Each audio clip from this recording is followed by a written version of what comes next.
Hi, you're on the Reddit Confessions channel. She laughed before I even reached the table. That's what really messed me up. I was standing just a few feet away, still handing my coat to the hostess when I heard it. Her laugh, echoing off the tiled floor like it belonged to someone else.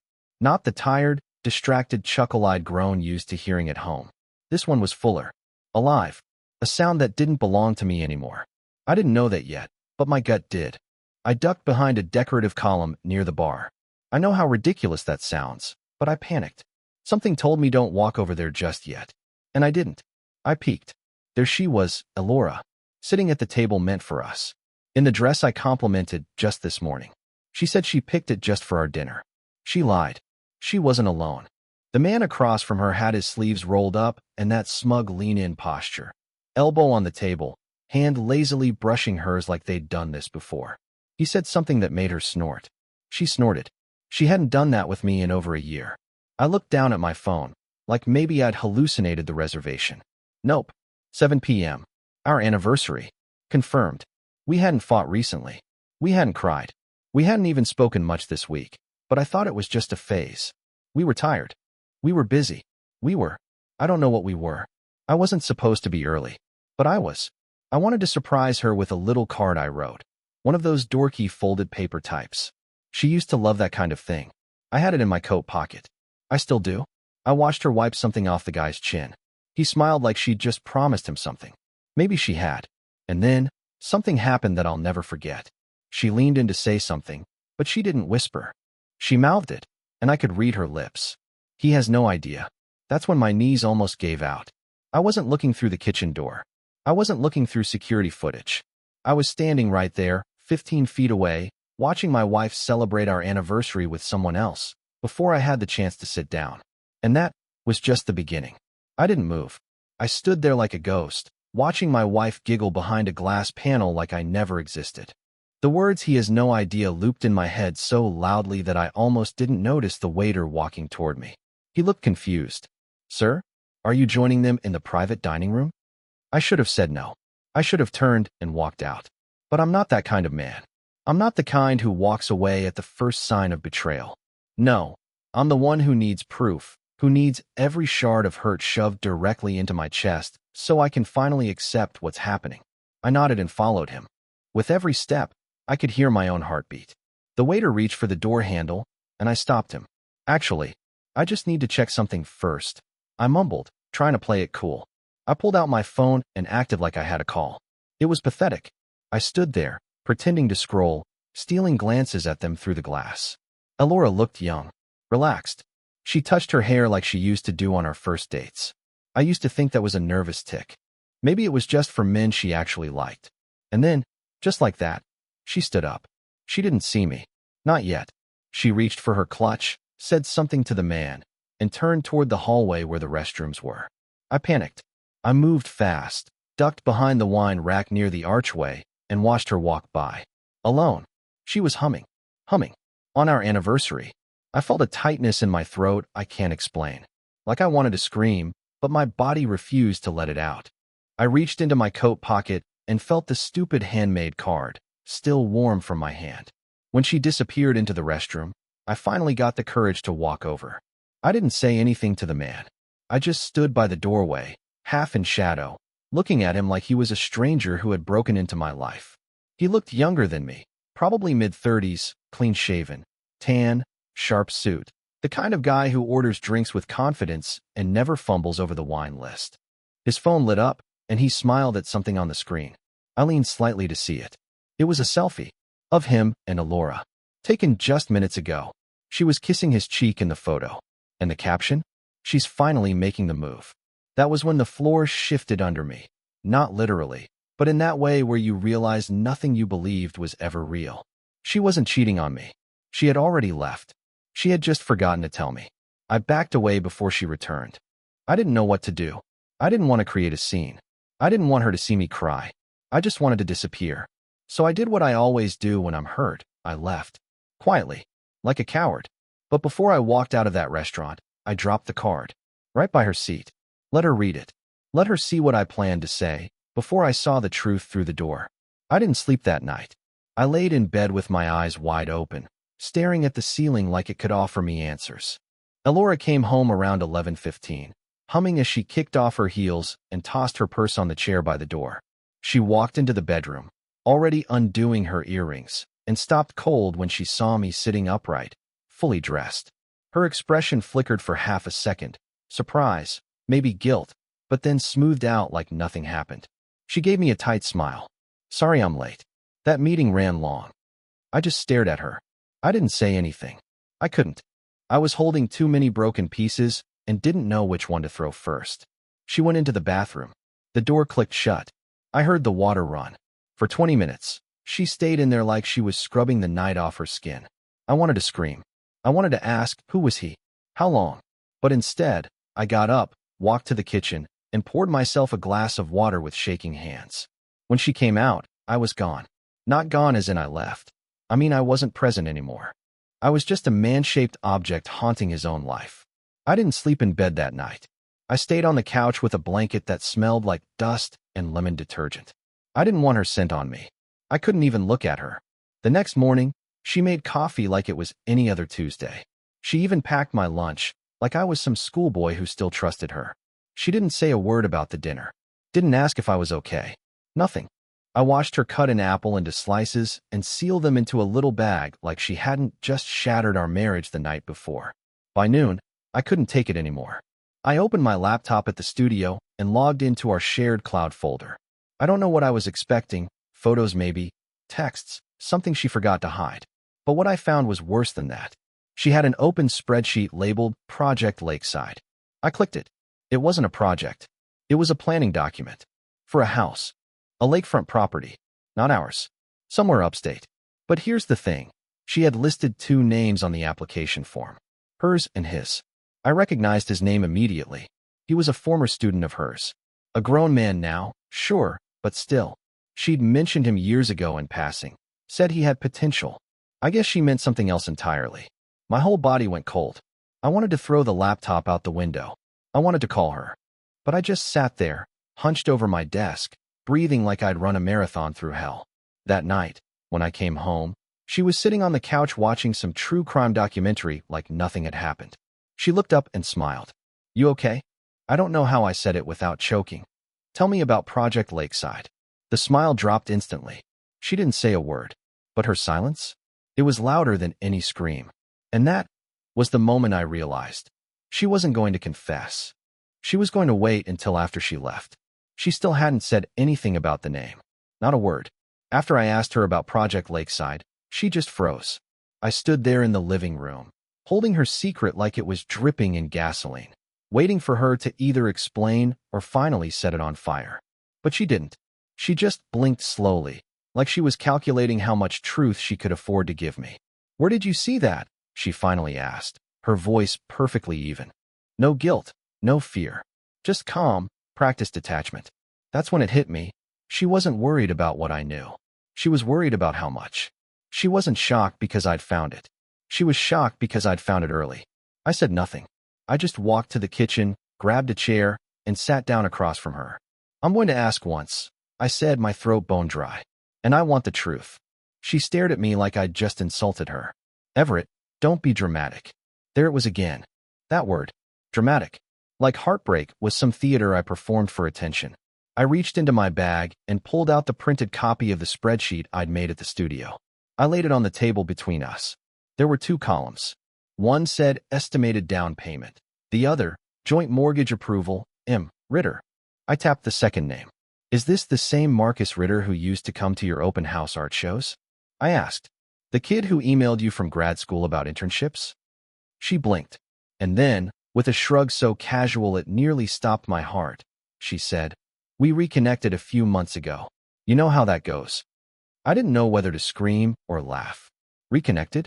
That was her word for this. For buying a house with another man while still married to me? I tried to keep my voice steady, but it cracked. "You were going to leave me, weren't you?" Her silence was confirmation. She stood up, walked to the window, and crossed her arms like I was the one cornering her. "You wouldn't understand," she said. "You haven't been happy for a long time." "Oh, so now it was my fault." "Classic," I whispered. "I was waiting for you at the restaurant. You were laughing with him in the back room, wearing the necklace I gave you. You knew I'd be there, and you still chose him." She turned. "I didn't think you'd see us." Like that made it better. I didn't even realize I was crying until she walked past me and placed a napkin beside my hand, like a server at a funeral. "Everett, I'm not the villain here. You just stopped showing up." That's when it all started spinning. I wanted to grab her shoulders and shake the truth out of her, but I knew I wouldn't get any more than the version she had rehearsed. I asked her one final question, my voice barely audible. "Was the anniversary dinner? Was that supposed to be a goodbye?" She looked at me like I was simple. "It was supposed to be a quiet transition, but you rushed it." A quiet transition. Not a breakup. Not a conversation. Not even an apology. She wanted to gently exit our life like it was a rented apartment. She started treating me like a guest. That's how it felt. She stopped texting during the day. She didn't ask how work was. She didn't sit next to me on the couch anymore. She sat on the opposite end, under the blanket she once called ours. Even the way she poured her coffee in the morning was different. No more 2 spoons of sugar for me. No more setting out my mug. It was like I'd become an awkward roommate she was waiting to outlive. The silence between us wasn't cold, it was clinical. But what really broke me?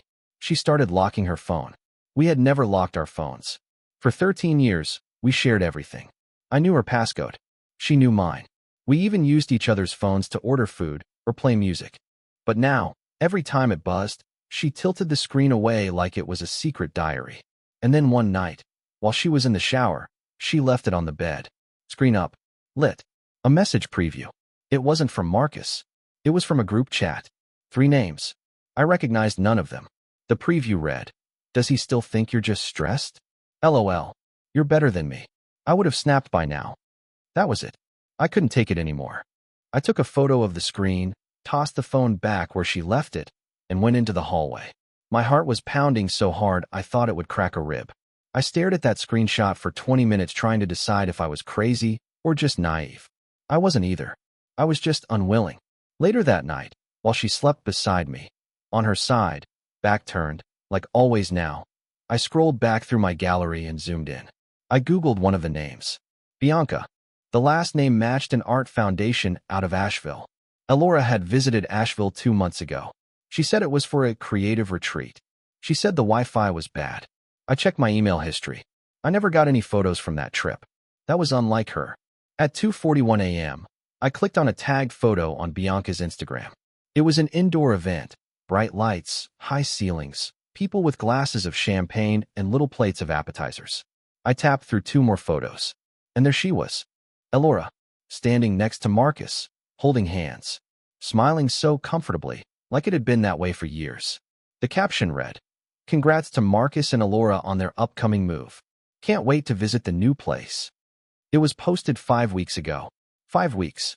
5 weeks I had slept next to her, kissed her forehead, made her tea, listened to her talk about stress, while she was already being celebrated in another city as someone else's partner. I didn't cry. I didn't scream. I just got up, quietly walked to the kitchen, and opened the drawer where we kept the old apartment key. She had no idea I still had it. And that's when the idea formed. I wasn't going to confront her yet. I was going to confirm everything. I needed to see it with my own eyes, because once I did, I wouldn't ask for explanations anymore. I'd simply vanish. She told me she had a late workshop at the gallery. Said they were prepping for an upcoming exhibit and she might crash on the couch in the break room if it ran too late. I nodded, pretending to believe her, but in truth, I had already canceled my client's shoots for the day. I had no intention of staying home. I slipped a small GPS tile into the lining of her tote bag the night before. It was the same tracker I used for camera gear during travel, tiny, undetectable. I kept the app open on my phone all afternoon, watching the blinking dot drift across town as I sat in my car, parked in a grocery store lot, pretending to text. She didn't go to the gallery. Not even close. Around 6:40 p.m., she stopped moving.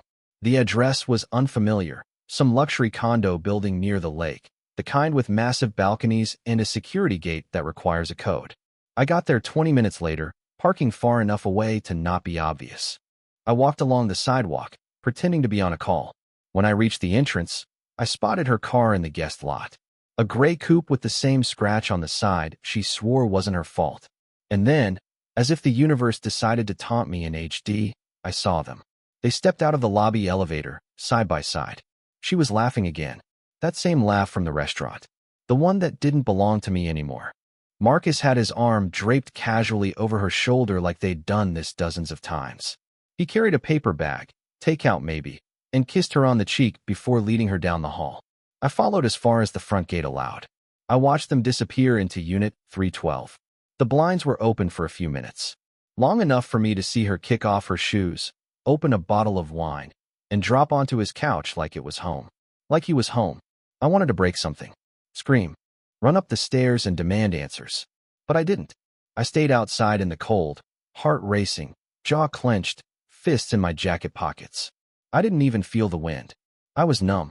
I stayed for an hour, just standing there, watching the light in their window glow like a fireplace from a life I no longer belonged to. When I finally got home, I didn't go inside right away. I sat in the car, staring at the empty passenger seat where she used to rest her head on long drives. I opened our shared bank app on a whim. I don't know why, just instinct. And that's when I noticed something I hadn't seen before. She had opened a new checking account 2 weeks ago, and from our joint savings, there were quiet transfers, small, calculated, enough to avoid notification emails. But in total, over $9,000 had been moved, all labeled as art expenses. I felt sick, like I was being robbed in slow motion by someone who still slept under my roof. This wasn't just emotional betrayal. This was logistical, strategic. She was building a new life and using pieces of mine to do it. And she still hadn't said a word. But she would. Soon. Because I was done being the passive husband she thought would never do anything.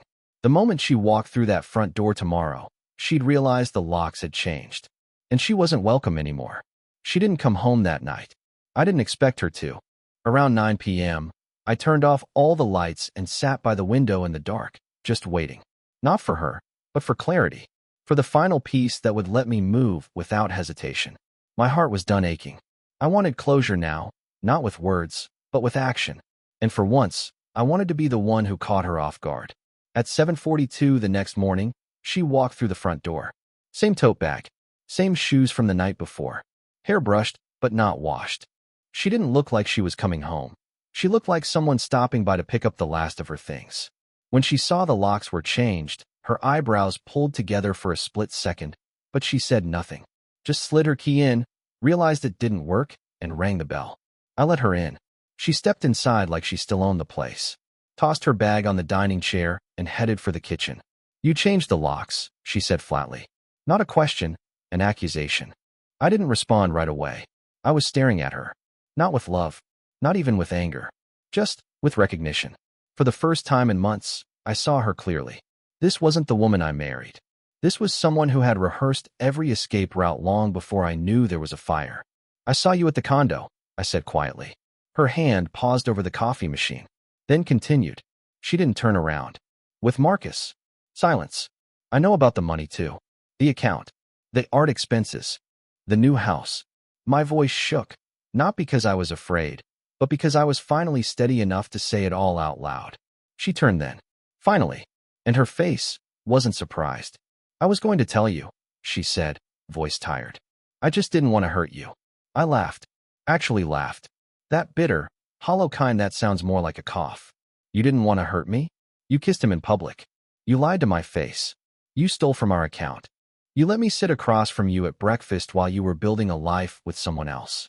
And you didn't want to hurt me? She didn't cry. She didn't yell. She just sighed and said, I didn't know how to end things with you. You always look at me like I'm someone I'm not anymore.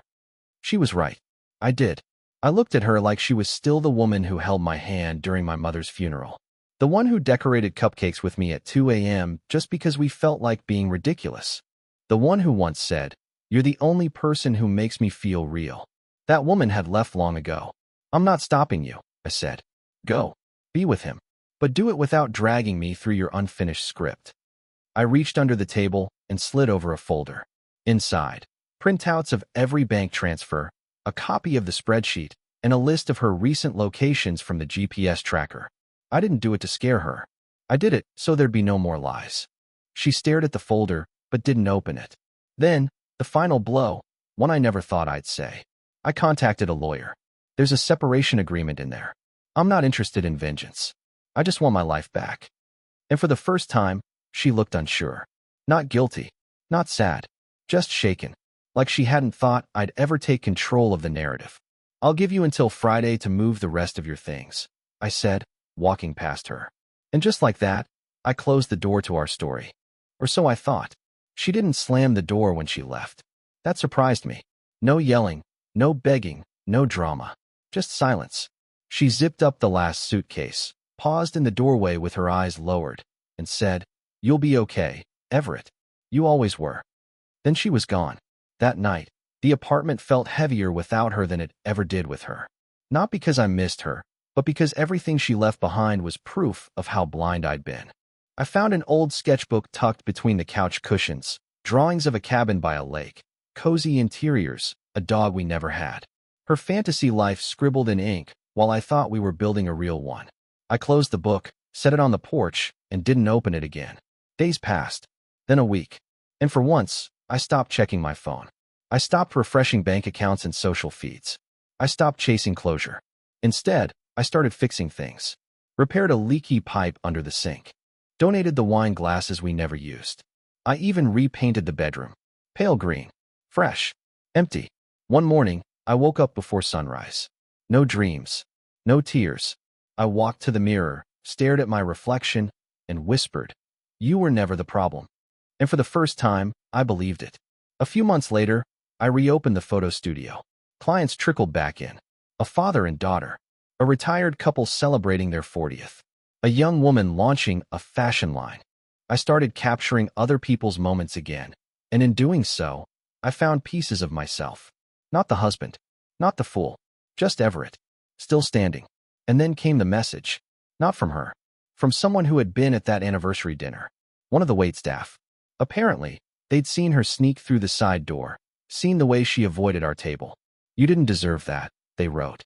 "Just thought you should know you weren't crazy. She planned it." I smiled when I read that. Not because it hurt, but because it didn't anymore.